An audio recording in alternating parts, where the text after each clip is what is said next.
tidak semuanya harus menggunakan APBN. Contoh IKN, banyak yang gagal paham. Tidak 100% pembangunan IKN itu menggunakan APBN. Yang digunakan hanya 20%. Sisanya adalah investasi dari swasta dan investasi dari luar negeri. Ini yang banyak yang gagal paham.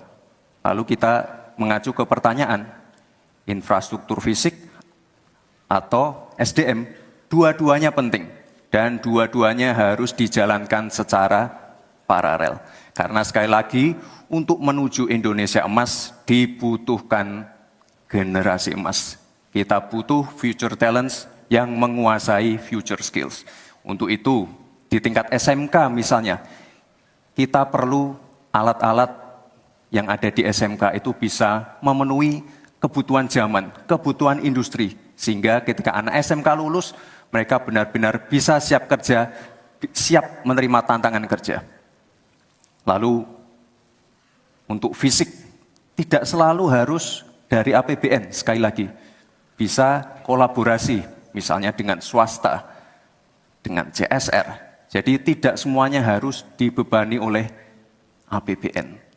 Lalu apa PR kita ke depan? PR kita ke depan harus bisa menambah penerimaan negara. Untuk itu kami dari Paslon 2 akan membentuk lembaga badan penerimaan negara yang dikomandoi langsung oleh Presiden.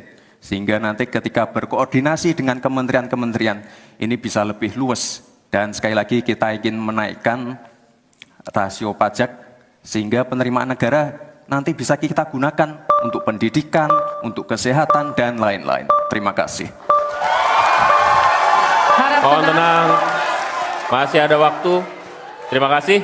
Saatnya menanggapi Pak Mahfud. Waktu Anda 1 menit dimulai dari Anda menyampaikannya. Mas Gibran, saya sangat tertarik tentang IKN dan itu bagus. Harus kita laksanakan sebagai warisan dari Pak Jokowi.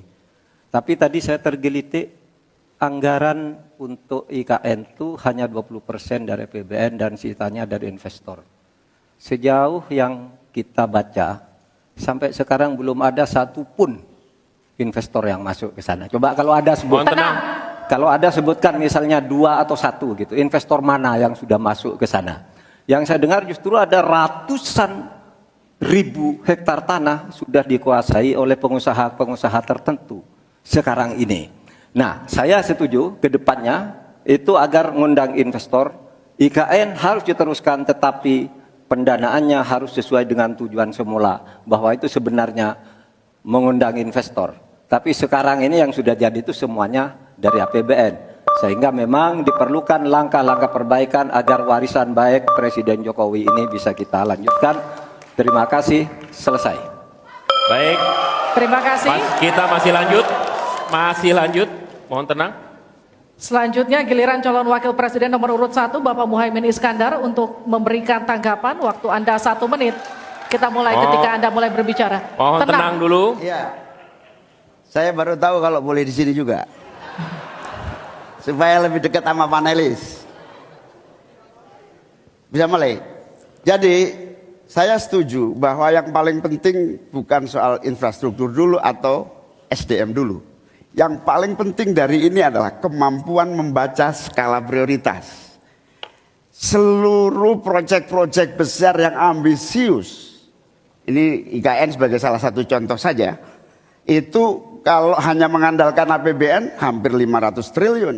Padahal 1% saja dari 400 sekian triliun itu untuk bangun jalan seluruh Kalimantan beres. Membangun seluruh kota-kota di Kalimantan beres. Dan yang paling penting infrastruktur yang untuk SDM 3% aja dari seluruh anggaran IKN itu bisa membangun sekolah dengan baik di seluruh Kalimantan. Itu contoh kemampuan mengambil skala prioritas. Oleh karena itu skala prioritas harus penting.